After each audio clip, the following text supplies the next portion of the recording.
Salam saudara-saudariku yang dikasihi Tuhan, salam jumpa kembali dalam renungan harian Santapan Jiwaku. Dan semoga kita semua hari ini dalam keadaan sehat walafiat, dan semoga segala usaha karya hidup kita dapat berjalan dengan lancar, dan semoga semua orang yang sakit hari ini disembuhkan oleh Tuhan dan mendapatkan kekuatan, kebugaran baru, dan teristimewa. Semoga mereka mengalami kebahagiaan dan sukacita. Dan hari ini kita kembali diundang untuk mendengarkan firman Tuhan. Dan Injil hari ini akan kita dengar dari Injil Markus bab 2 ayat 1 sampai 12. Marilah kita mendengarkan firman Tuhan. Inilah Injil Yesus Kristus menurut Markus.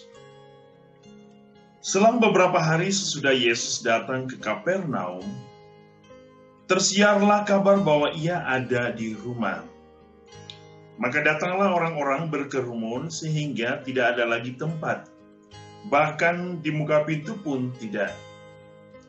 Sementara Yesus memberitakan sabda kepada mereka, beberapa orang datang membawa kepadanya seorang lumpuh, digotong oleh 4 orang. Tetapi mereka tidak dapat membawanya ke hadapan Yesus karena orang banyak itu. Maka mereka membuka atap yang di atas Yesus.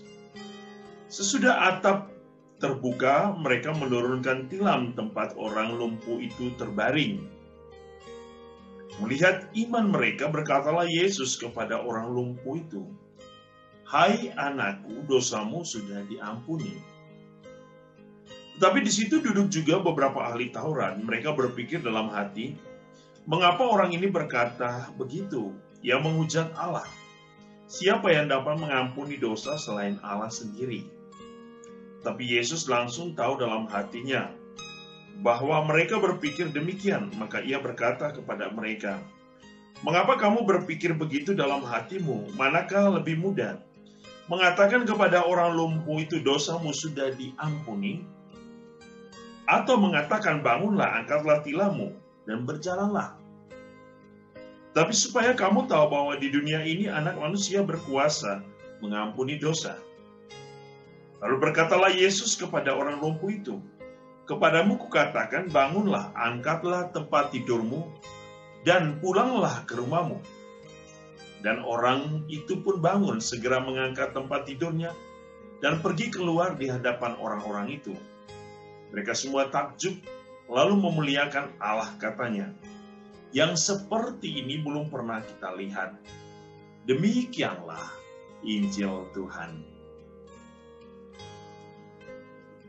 Saudara-saudari Santapan Jiwaku yang dikasihi Tuhan, hari ini kita mendengar kisah Yesus menyembuhkan seseorang yang menderita lumpuh. Dan kita mendengar dalam bacaan beberapa hari ini, Yesus menyembuhkan mertua Simon yang menderita sakit demam. Yesus menyembuhkan orang yang penyakit kusta. Yesus menyingkirkan iblis-iblis. Yesus menghardik iblis setan. Dan hari ini Yesus menyembuhkan orang yang lumpuh. Tetapi kisah hari ini sangat luar biasa, bagaimana Allah mau menunjukkan kepada kita tentang kekuasaan Allah. Bahwa Allah bukan hanya menyembuhkan orang sakit, tapi Ia mempunyai kuasa untuk mengampuni dosa manusia. Kekuasaan Allah adalah kekuasaan ilahi. Kekuasaan yang senantiasa membawa kepada manusia rahmat keselamatan. Dan inilah tujuan Allah hadir dalam kehidupan manusia, untuk menyelamatkan manusia agar tidak ada seorang pun manusia yang tersesat. Atau surat kepada Ibrani dalam bacaan pertama mengatakan, tidak boleh ada seorang pun yang tertinggal untuk masuk ke dalam kehidupan yang kekal bersama Allah. Allah menginginkan agar setiap orang hanya bersatu dengannya. Sehingga surat kepada Ibrani mengatakan, berwaspadalah. Alangkah baiknya berwaspadalah, supaya jangan ada yang tersesat, ada yang tertinggal, ada yang terlupakan, ada yang tidak bisa masuk dalam kehidupan kekal.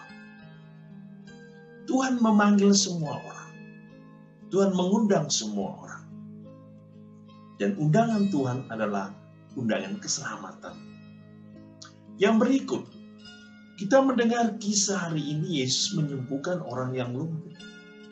Tapi Yesus sebelum ia menyembuhkan orang yang sakit lumpuh secara fisik, ia menyembuhkan sakit rohani, yaitu pengampunan dosa.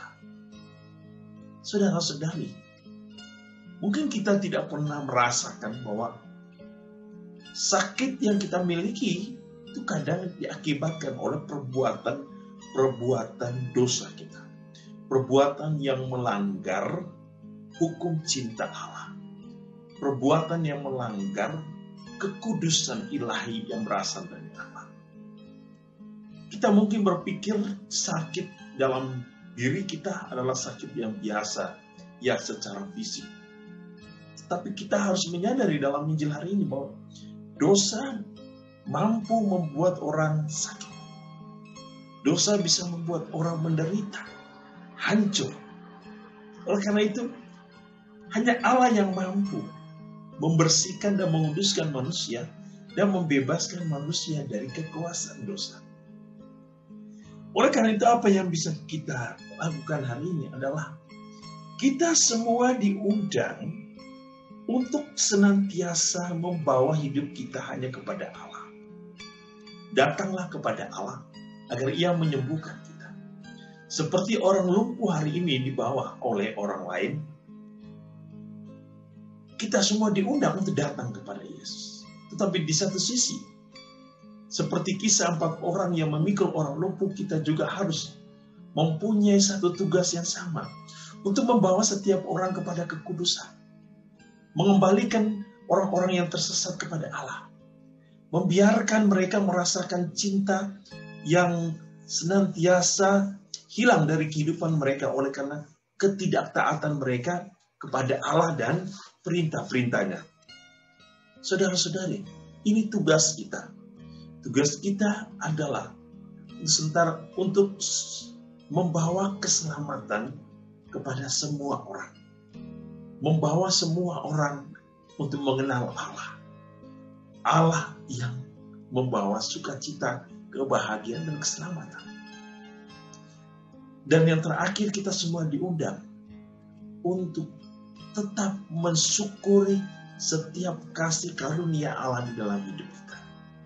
Apapun yang kita alami harus disyukuri.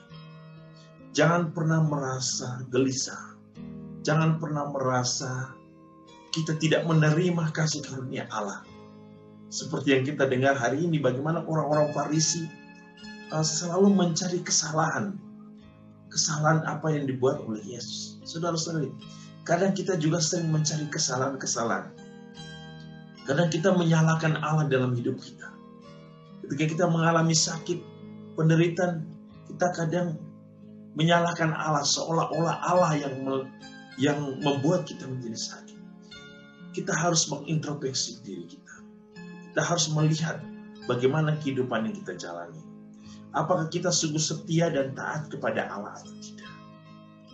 Dan yang berikut, semoga kita semua terus mendorong setiap orang untuk berbuat baik. Untuk mengenal Allah dan untuk mengalami cinta dan kebaikan Allah. Semoga Tuhan yang Maha Kasih hari ini menguduskan dan memberkati kita, menyembuhkan kita semua yang sakit dengan kekuasaan ilahi yang berasal dari surga. Tuhan memberkati kita dalam nama Bapa, Putra, dan Roh Kudus. Amin.